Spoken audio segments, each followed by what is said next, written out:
What got me into it was I remember watching Mike Tyson fight. He was walking to the ring. He was fighting at Caesar's Palace, and the crowd went crazy.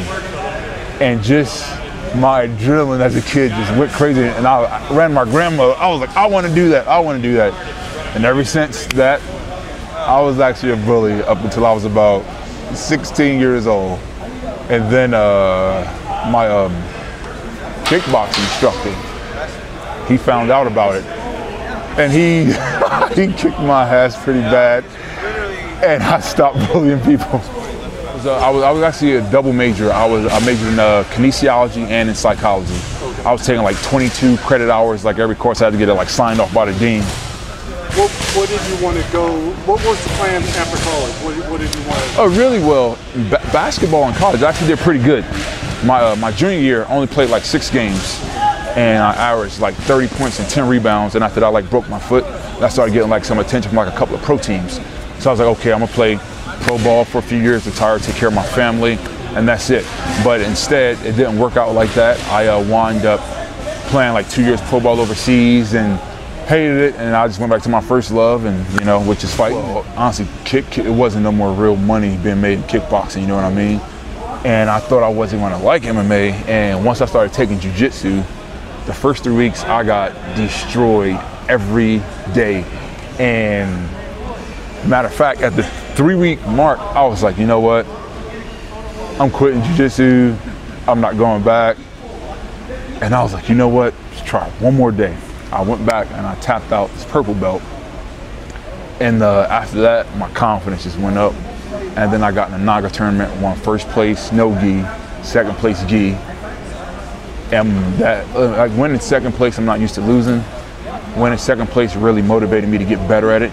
And from there, it just took off, you know what I'm saying? So like my jiu-jitsu, I would probably say is almost close to being good as my kickboxing, which is great, you know what I mean?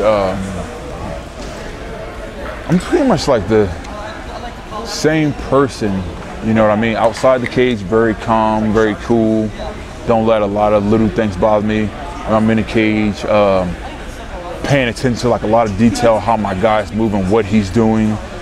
Also, how can I say, just very motivated. Like, I'm just thinking about my family, you know what I'm saying? Just, you know, providing for my family. Like, I'm thinking like this guy that I'm fighting, he's in there to provide for his family too. This guy doesn't care about my family. So destroy this guy, eat him up, take care of your family, and that's it, you know what I mean? That really motivates me and puts me in a different, like, live or die mindset to be a very fair father. And I try to realize the different people that my kids are and handle them accordingly to that, you know what I mean? And I didn't have a dad growing up. My grandfather, he had to play as my dad, but he was a little bit older, so he really couldn't run after me and chase after me as much. So I just try to look at my life, use experiences from my life and apply it to my children and tell them that, like, when I was growing up, I was like, man, why are all these bad things happening to me?